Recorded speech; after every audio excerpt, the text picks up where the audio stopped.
I'm Mayla Boguslav, and I research researchers. As a researcher, I get this incredible opportunity to advance science and knowledge, and I do not take that lightly. Taxpayers like you fund research, so we owe it to you and ourselves to ensure you can access and understand our new knowledge and findings. Welcome to the Ignorance Podcast, where we learn about current questions in research. I live by the motto, ignorance is bliss, because when you don't know something, it's an opportunity to learn. Let's welcome our guest researcher for today. Please introduce yourself by name only and your favorite thing to do outside of work. My name is Adam Russell, and increasingly, my favorite thing is being on podcasts. No, my favorite thing to do outside of work is to try to figure out what I'm still missing. Can you say more? I like to try all sorts of new things in the pursuit of realizing like I won't be able to do everything. But I was quoted once in a school paper as, when I die, I want to apologize for having done everything. So I know I'm missing stuff. And so most of the things I do outside of my work, actually even for my work, is looking for something new, which can look a lot like dilettantism, by the way. It can look like I don't know what I'm doing. And that's sort of true. But it's a very deliberate sort of ignorance, right? In that sense. Is there something specific right now you've tried recently? Yeah. So right now I'm looking at starting up a sport called Krav Maga. Yeah, Israeli version. Mainly to see to what extent I can actually learn a martial art while being essentially damaged from 25 years of rugby. So like none of my joints work.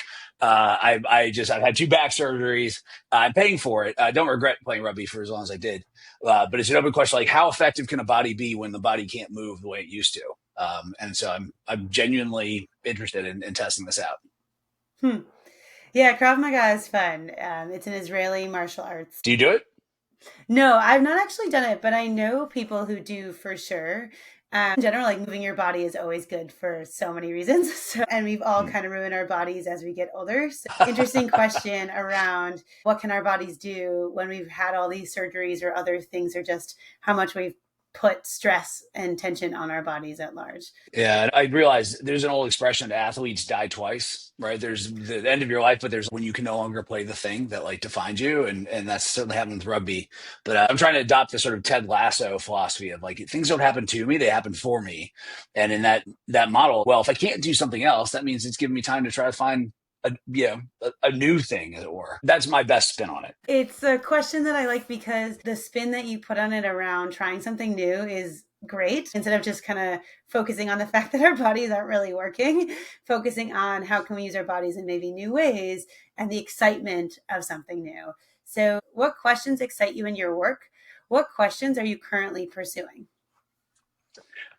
It's funny you asked that as 2 different questions. Like, what questions excite you and which questions are you pursuing? Yeah, they've tended to be the same thing, but I hear your point that they're actually 2 different questions potentially. Happy to have you be the first one to answer it differently. There's an old story about a very famous physicist who used to troll graduate students by going to labs and asking them what they were doing, and they would describe sort of the work they're on, and they'd say, "What do you think are the most important questions in physics?" And they would invariably come up with a really grand question. He's like, "Well, why the hell aren't you working on that if you think that's the most important?" So yeah, sympathetic to the person who finds certain questions interesting but has to tackle other questions for the job. So I wish for everyone that they merge the way mine do as well. Okay, so what questions do I find interesting and I'm working on? Professionally, the questions I'm working on most right now I can't seem to get away from is essentially, how do you put people together to get the best out of everyone individually, but also collectively. So some people call it team building. I think that extends even to questions around institutions. To me, the question extends even to something as broad as science. So I have a deep interest in meta science. How do we build the science of science so that we can do science better? You started the podcast talking about the American taxpayer. How can we get more for that? I'm a taxpayer. How can we deal with issues of like non-reproducibility and poorly aligned incentives in science as much as anywhere else? And that doesn't stop anywhere. I mean, it's questions about how do I interact with my family as a team? How do I contribute to larger organizations, enterprise? And then all the way up to what little impact can I make on this question of like meta science and do things better? So that's the big one I'm thinking about. Other questions that necessarily follow from those are, what's up with AI? That's a big question. But what I mean is, what the hell is AI going to be? We don't even really know what it is now, but what's it evolving into? That's a huge question because it impacts all the things I just talked about, right? It impacts the teams, our enterprises, how we do science, whether we do science. There was a really interesting article from James Evans recently talking about science after science. If AI keeps going this way, what roles do humans still have to play in this space?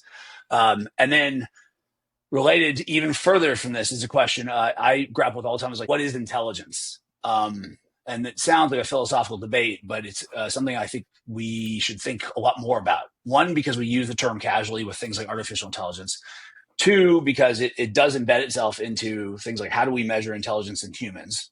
That's everything from pedagogics and the standardized exams to really trying to consider like who should be the one making decisions in organizations. We premise that on intelligence, really. And I think the other thing it does is it narrows us to looking at individuals. Thinking intelligence is the sort of thing that happens between our ears. And yet, the smartest people I know haven't fallen for that, right? They point out that our individual brains are actually pretty underwhelming on their own. So to me, the question is intelligence actually the thing that's bigger than we are?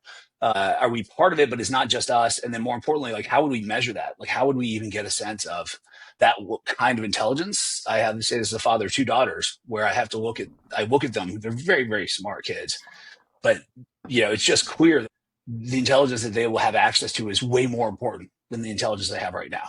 And I don't know how to reconcile those. Last thing, every morning when I see the kids off to school, I hug them, tell them I love them, and I say, ask questions. And then when they come home at the end of the day, I don't ask what happened at school, I ask what questions they asked. Now, the results are sometimes, I didn't ask any questions. I know that's not true. But so I put a premium on these things. And that leads even to questions around what are my values? These are all tied together in some sense because as our technology accelerates, notionally degrees of freedom increase and expand, the options that we have available to us, again, notionally are growing. We're going to have to make decisions premised on things like values rather than predictions and the ability to see the future. I have not really wrestled with this question, and I've been looking at lots of tools and ways of trying to unearth these things. In part, I think also because I would like to help my kids figure this out earlier than I did. I love what you say to your kids, ask questions for the day, and then you ask them what are their questions when they come back.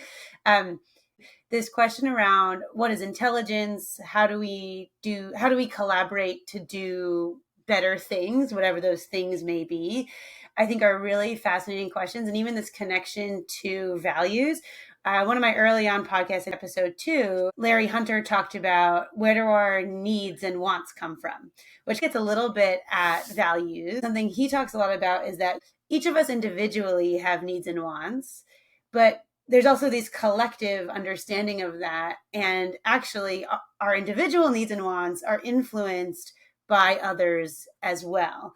And so I'd argue maybe intelligence is similar as you're kind of stating. So there's clearly a connection between team building, intelligence, and values because, you have to understand what better means. You have to understand what intelligence means. And the question is, who do you put in the room to get at that intelligence or to make those decisions, as you've also made comments about. So I'm curious, if you're going to sum it up in kind of one question, which may be really difficult, what would that one question look like that hits a few of those different topics? Where do we want to go and how do we get there? Those are big questions. And I think it's really important, especially now, certainly in the United States, where it is so easy to disagree with so many other people about things. But really the open question is when you get down to values, maybe we share more of that in common than we think. One of my roles in a previous job was chief vision officer because I believe vision is really important. If we can agree on our vision, we can argue over the details of how to get there. That's very different, though, from arguing over like what kind of world we want in the first place. So I think the big question for me is like, where do we want to go? And then so what's the best way to get there? And the we is humanity? I think at the end of the day, it sort of has to be, all right, increasingly. I would settle for even just like local communities at some point. If we could crack the nut on how to figure these things out, it'd be great. But I'm not saying we have to have it down to the details, but when we use terms like freedom, for example, there's such suitcase terms that you and I can use these and be referencing very different future worlds. And it does us a disservice. I wish we had ways of conveying what that future world kind of looks like. And my suspicion is if we were able to do this in a better way, with values more explicit, we actually wouldn't disagree as much among each other. There's some evidence, by the way, that this is true. There's been some work on what's called collective intelligence, where it's kind of the anti-social media. Rather than finding things that we disagree about and amplifying those, there's these platforms in which people can have these conversations about really controversial topics. And what sort of the AI in the back end does is it figures out, you guys are really sort of talking about the same thing. And when you make that explicit, it's really interesting how people can come to new conclusions. I think ultimately, given how our systems are interconnected, given that we eat the risk that other countries decide to take, and vice versa, yeah, I think at the end of the day, there's got to be a sort of a humanity level kind of agreement. Having a vision is really important, and kind of in the team science world, we talk a lot about shared language. So you made a comment that if you don't actually know what you're talking about underneath it, that's really problematic. A lot of times can hinder getting at that vision. And number two, something I saw on a Substack called Reinvent Science is you made a comment around social media, and that social media tends to up negative things, disagreements, because that gets a lot of hits. But they're actually arguing that humor does a similar thing, that if we actually focus on what's funny, it can bring a lot of people together and get a lot of hits, just as much as, working with the negatives. And I thought this idea of humor was really fascinating. So with all of this, you've asked, a really big question. How do you hope to impact the world? Positively, which is about all I can say. All seriousness, if we think we have that level of control. I also, by the way, don't trust people who have very specific visions of how they're going to impact the world, because the world you're going to try to impact in 5 years will be very different. So please reconsider your deep-seated commitment to this is the way I have to go. So I think positively, but I think there's also some element of just having to acknowledge stochasticity, nonlinearity.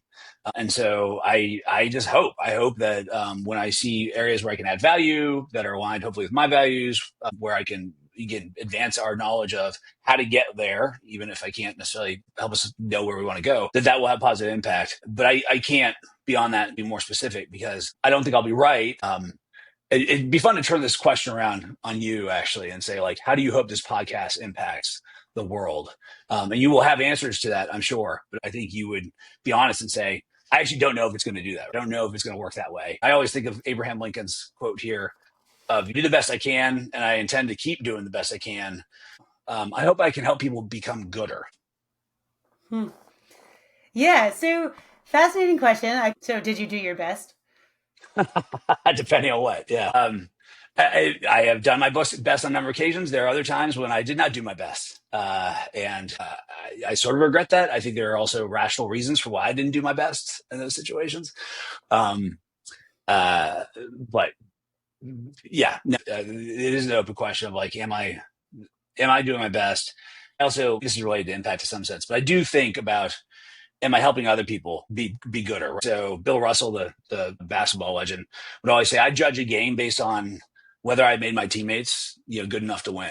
You can only judge yourself premise on how other people did around you, which also does, back to, where we started. I think it gets you out of thinking am I intelligent? And more about, am I contributing to the intelligence that we have accessible to us? We know we're influenced by other people. The concise summary is, you're the average of the 5 people you spend most time with. But if you recognize that, then to me, there's an irony of, if I want to get better, if I want to have impact, my best bet to do that is to make sure you have impact, right? Is to make you better, because that will actually have probably more echoes around me. And I always think back to Simon Sinek, very famous, wrote a number of books. But he says, you go to a bookstore and there's a ton of help sections, and there's no help others section. And yet the help others section would probably be the most effective way to help yourself. The original sin of artificial intelligence is thinking of intelligence as the human brain. It's very Cartesian, right? I think, therefore I am. Another way of thinking about it, though, would be the South African term Ubuntu, which is I am because we are. If it had been Nelson Mandela and not Marvin Minsky who had started artificial intelligence, it would be a very different approach. This idea around I am because we are is really fascinating. Who has influenced you? Who are people you look up to? Because you made a comment that we're kind of the average of the 5 people we hang around the most. So I'm curious, what has made Adam, and who are maybe those 5 people? Yeah, no, that's right. Again, to be clear, I would never blame anybody for making me. That's just not fair. But yeah, I was thinking about the question of influence. And again, there's the people that I would point to that I would like to be influenced by. I quoted Abraham Lincoln. Clearly there's a thought of his in my head, and that's influenced. But again, I just know too much about this in some sense, and I realize that my influences are my friends, are the people I work with, the people I see the most often, which is why I tend to be like hyper particular about the people I spend the most time with, because I'm aware that that will rub off on me. And that includes weaknesses and strengths. And weaknesses in the people I spend time with are actually, to me, beautiful, right? Because they are weaknesses that I can help complement or address. That makes me a better person, being able to do that. But their strengths are also things I hope rub off on me. And so I'm very careful about the people I spend a lot of time with for that reason. There's a reason I spend time with you, for example. I mean, I like what you do. I want that to influence me. Right? So those are my influencers in a very real way. That's also why I am very careful about social media as well.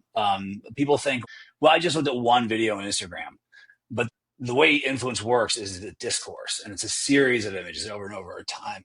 And I think that's part of the challenge we have right now is we live in a culture of vibeology where you are being exposed on such a regular basis to this flow of narrative that builds up, and you can't point to any single example of the end result of kind of the vibe that's influencing you, but it's there. And I think, it's really easy to get caught up into these streams of influence where your conclusion is the world has never been worse, even though objectively, if you had to be born in 2025 or 1825, I guarantee you want to be in 2025, right? You do not want to be in 1825. If you had to go through a pandemic, you want 2020. You don't want, 1720. Can you give some more concrete examples of people who have influenced you? Because I think it's really nice to say thank you to them, that we are who we are for good or bad, not in anyone's fault, as you said, because of all the people that we've interacted with. And there's usually a number of them that really have changed us in big ways. And I like giving a tribute to that in these conversations, because I think it's really important that, whatever intelligence means, the intelligence that we have and that we can contribute to really comes from other people as well. And it's important to acknowledge that. No, that is totally fair. And I like to think I do. I'm sort of famous for randomly just texting people that I haven't spoken to in 6 years and just said, hey, I just thought about this thing. I want to let you know how much that meant to me. So I moved around a lot as a kid. 10 years old, the influences I had when I was traveling around were my grandparents, because they were home based for me. So we lived abroad, Equatorial Africa and Austria, but I could always come back to them, and they were always there for me. As you get into university times, I had a few professors who really believed in me, which, makes all the difference, especially if you don't believe you're going to impact. They believe in you. When you get to this age, do you begin to give like shout outs to the negative influencers as well, the people who gave you example of what you didn't want to be? I think there's an element of coming to terms with that from a gratitude perspective. I won't name them, obviously, but there are some strong folks in my life who I acknowledge now, like, you just gave me a perfect example of what I didn't want to be. And it's no comment necessarily on them, but that's just as important to be aware of the guardrails. I'm like, when I act this way, I realize, ooh, I'm sort of like that person I didn't want to be. And that's important. And then I've just been fortunate, just insanely fortunate, honestly, in my professional career. I mean, to know just really, really smart, kind people. One was, again, I don't want to name him particularly, but he was the one who first identified me as a potential program manager for one of the ARPAs.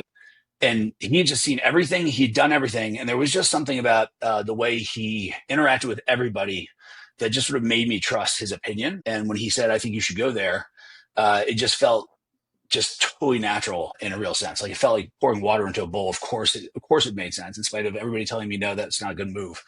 And the reason I made that decision was just because I think he genuinely just wanted me to be gooder. Nice. What does ARPA stand for? Yeah, that's fair. It always sounds like I'm having a stroke when I say ARPAs. So depending on which one you're talking about, it stands roughly for the Advanced Research Projects Activity or Agency. So DARPA is an ARPA. DARPA was stood up in the United States in response to the Soviet launch of Sputnik. And the goal of DARPA is to do high-risk, high-payoff research that helps prevent surprise. So they want to be on the cutting edge of technology in order to understand what's possible right? Before that ever takes us by surprise in that sense. So they were involved in the creation of the internet, stealth, GPS came out of early investments from DARPA. Now, increasingly, you can see in LA, Waymos, for example, autonomous vehicles come out of early DARPA investments. And who knows what's coming next? D stands for defense, correct? Defense. And now there's Yes. IARPA, which stands for intelligence. So that's the intelligence communities. And then I helped stand up something called ARPA H, which is the ARPA for health. And the goal of an ARPA, again, is to notionally fail a lot, because you're going to try things that turn out not to be possible. But one, you learn from that failure because you can take that risk that other people can't take.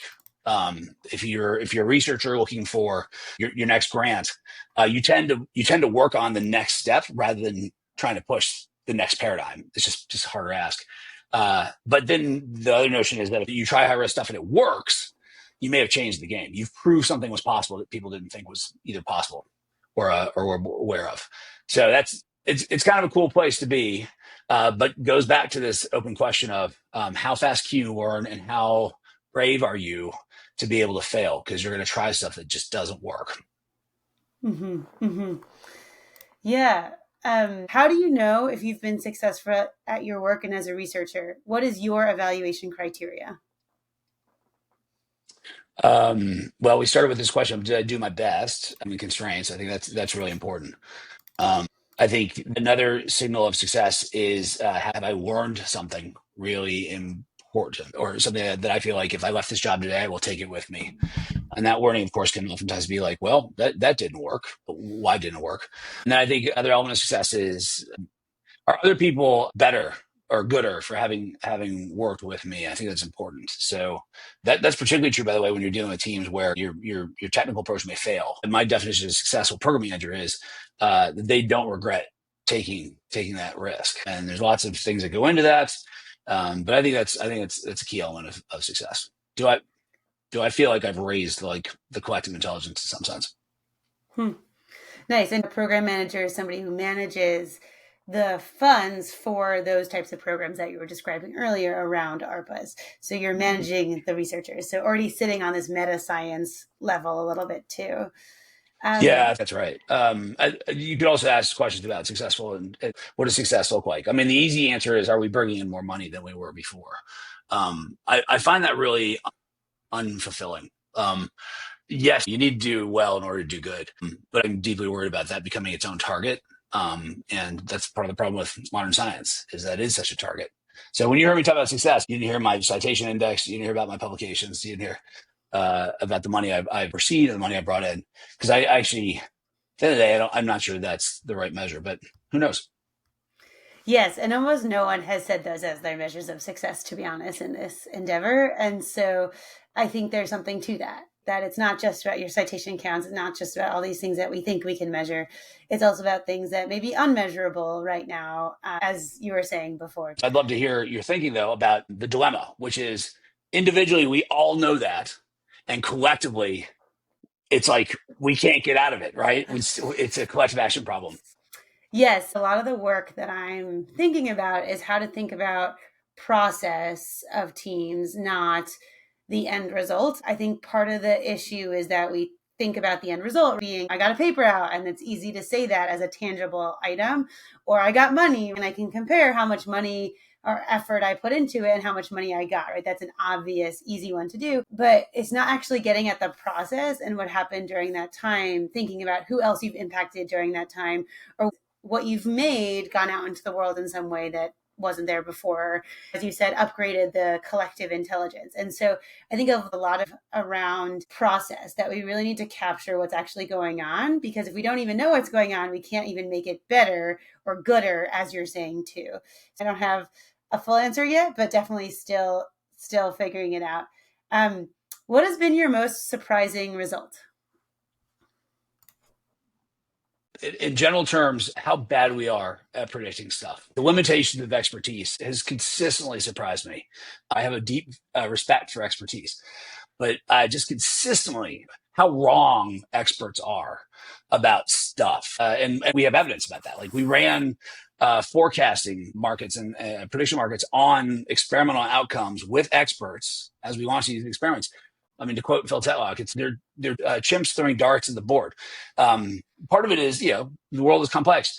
But one of my best friends ran a program, fortunately, someone I believe influences me a lot, ran a program at IARPA on prediction markets for the intelligence community, and collected just enormous amounts of data and found that expertise itself was actually not a very good predictor of who's going to be a good forecaster or accurate predictor, which is really weird, right? In some sense, you think like, well, if you have a deep understanding of the world, you should be able to predict what comes next. And that's part of the problem. You have such a deep understanding of the world that you get anchored to it. And I've seen this over and over again. And it's problematic because experts do have one thing going for them, which is confidence. And confidence goes a long way. But the relationship between confidence and accuracy oftentimes is inversely related. The more confident people are, kind of the less accurate they are.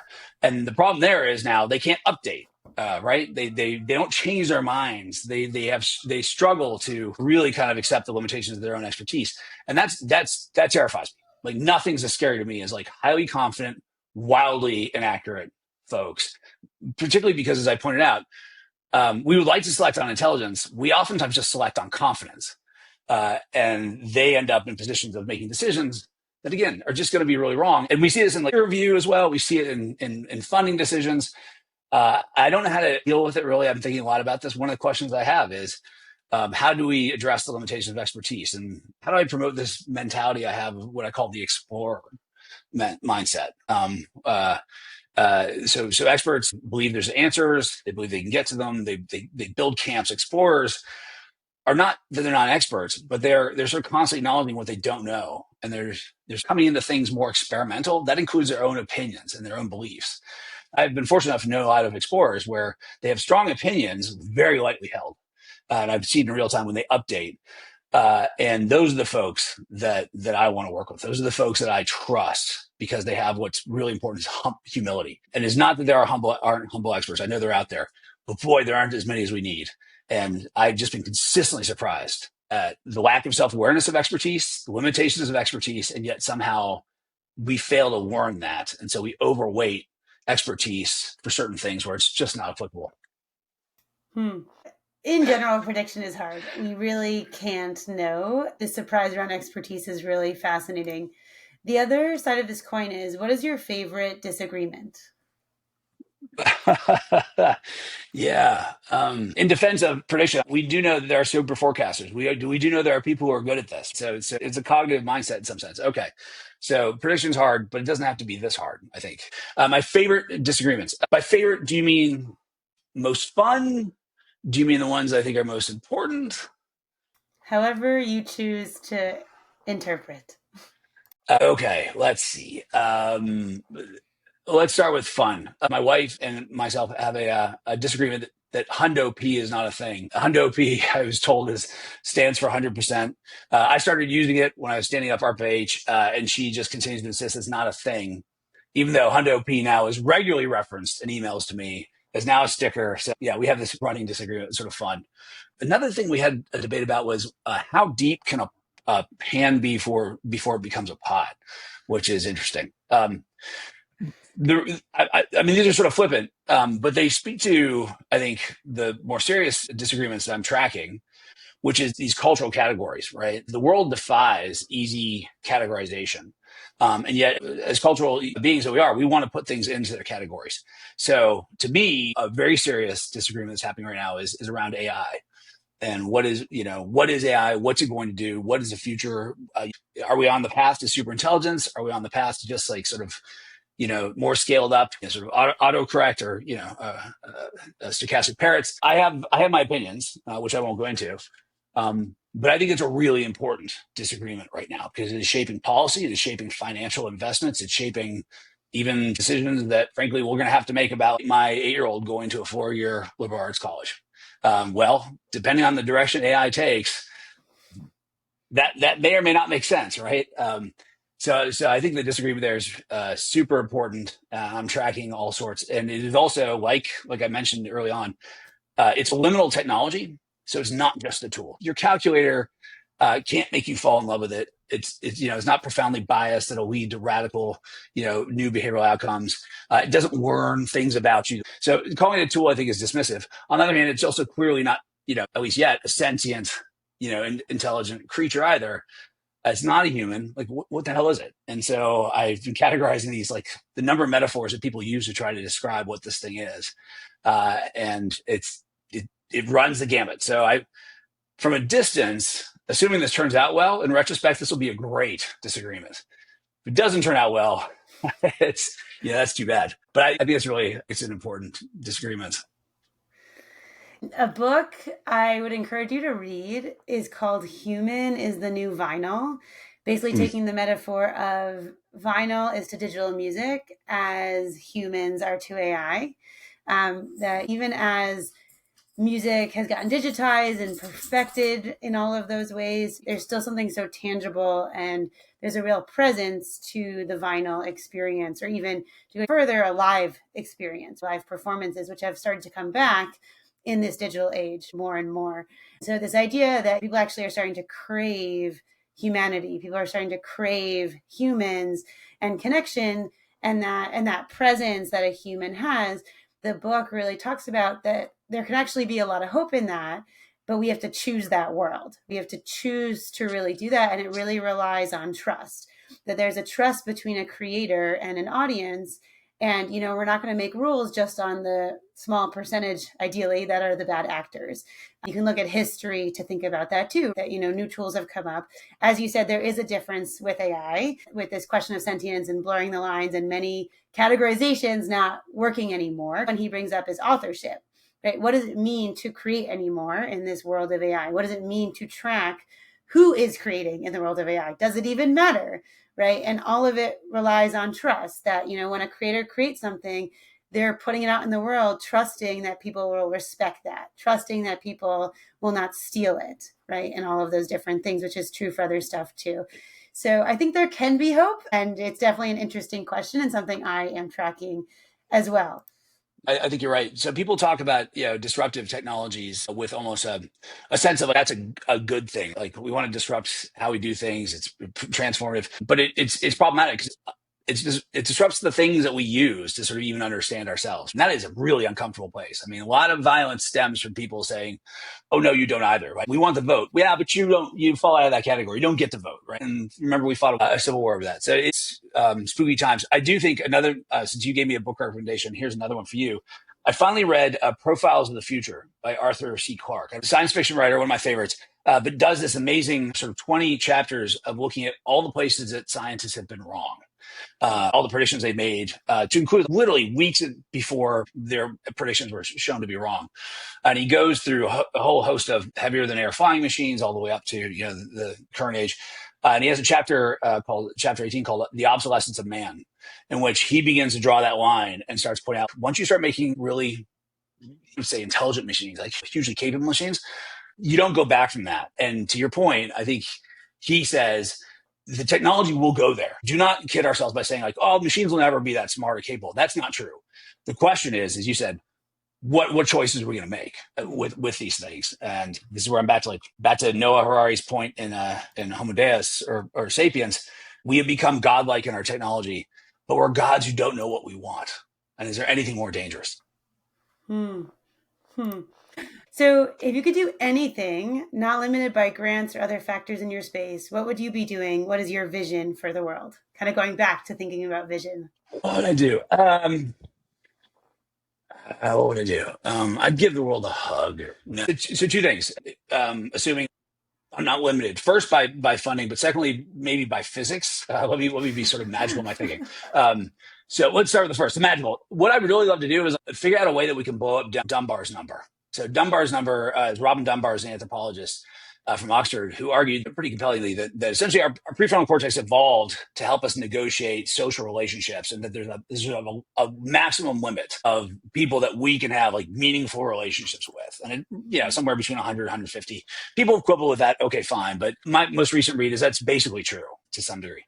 How do we 100x that so that I can have meaningful relationships with hundreds of thousands, if not millions of people? And I mean meaningful. I don't mean like putting up on Instagram what I had for breakfast and getting comments on that, or infuriating people to the point that they start calling me an idiot or something.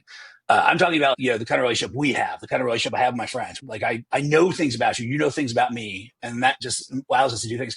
I don't know how to do this technologically, but the idea of like building that kind of post Dunbar world would be awesome, because behavioral science is pretty clear that when you get people who are like almost violently opposed to each other and they actually have conversations, it is amazing how far that goes, right? We've got documentaries about this, like reform Nazis. And so that's what I would love to do. In lieu of being able to do that, and perhaps technologically more feasible, I would just be spending a lot of time building resilience into the world. Resilience in terms of our own selves.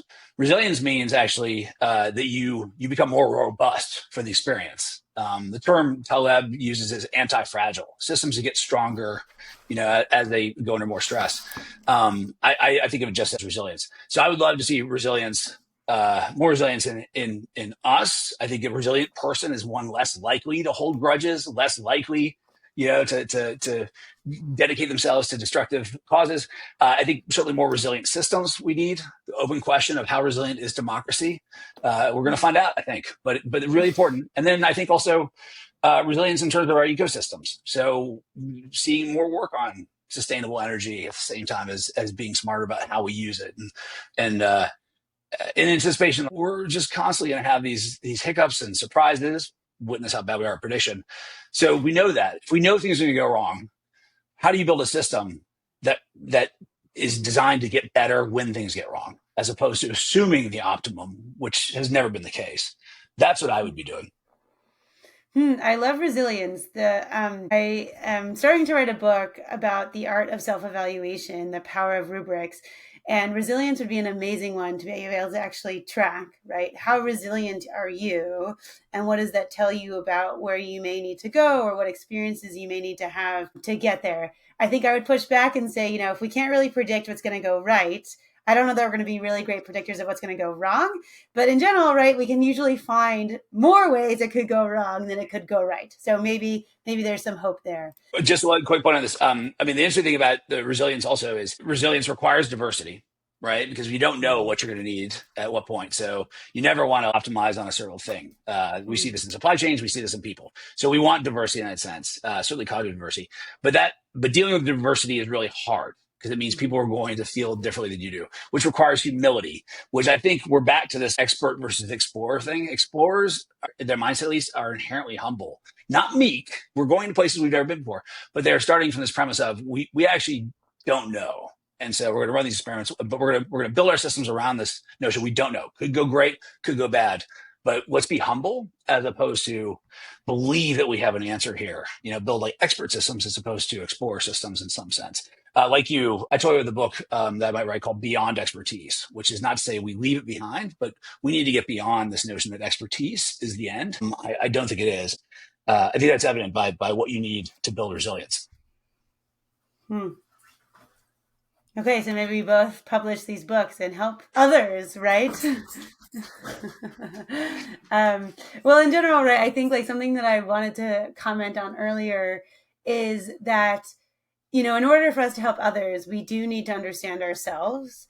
And so I think there is some interplay there, but I think in understanding ourselves, it relates to others too. So I don't think there's one without the other. The book that I want to write around self-evaluation is self-focused, but when we can do that, we can be honest with ourselves to be able to show up for others and show up in the best ways possible and think about what does it actually mean for us to improve. So I think it's a little complex in that way. Your point, it comes back to why are you doing it? So I think the self-help industry, in some sense, is premised on the idea of you're doing it just for you. And your notion, the emphasis on self-awareness, I think there's an element of like, you're doing it for you, but in the service of others too, right? You help other people become gooder, the more self-aware you are in some sense. Yeah, you've definitely been helpful to think about different chapters for my book for sure. So thank you. Last question. What has changed in your life because of your research? What do you pay attention to more because of it? I think it goes back to this limit of expertise, the need to go beyond expertise. I do that both professionally, which I'm sure makes me very annoying to people when an expert says X and I say that may be true. How would we test that? But also personally, notionally, I'm the expert on myself, right? Nobody studied me the way I have. Nobody knows me as well as I do. But when it comes to making big decisions, I actively crowdsource. I actively acknowledge I have to get beyond my own expertise about myself. And that changes things dramatically, actually, if you begin to recognize the limits of your own self-expertise in that regard. The other reason I think it's really important is it means that when I'm in the process of sort of feeling something or I'm frustrated about something, I have to recognize that there's a mismatch there some way. Like I'm interpreting it a very specific way that people outside of me might interpret a different way. And I take that on board. I try to have a wisdom of crowds internally. And I try to take the people who I respect on board and think, how would they interpret this? And to this day, the best piece of advice I ever got when it comes to making decisions about yourself is to get outside of you and say, if your friend came to you with this question, how would you advise them? It is entirely a different experience and a more powerful one in some sense. So that is what's changed the most is I do not trust expertise on its own. I think it's a key data point, but we need to go beyond that. I go beyond it. Yeah. So this book, Human is the New Vinyl by Micah V, he talks about trust but verify. He created an organization called Verified Human. And it gets to this question of what does verification even mean? And do you have to verify humanity? That's, I think, a little bit more complex. But I think a lot of what you're saying is that you can kind of trust some of the expertise, but you also need to verify and understand where it's really coming from, because there is so much garbage out there and not understanding what's really happening. So with that, I'd love for you to introduce yourself. Please say your name, your job title, and your field, and anything else you'd like to share. Well, gosh, I think I've shared enough. So my name is Adam Russell. By training, I'm a social anthropologist, which is why I just talk about everything. I think I went into anthropology because I realized it is all connected. And my current job is as the director of the AI division at USC's Information Sciences Institute.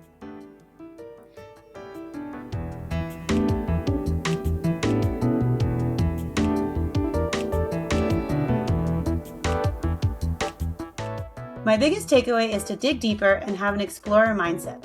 Adam's most surprising result is that experts are bad predictors because they are too confident in what they know about the world. We need humility. We need to recognize our limitations. I love Adam's idea of building systems that are designed to get better or gooder when things go wrong. How can you bring more humility to your world?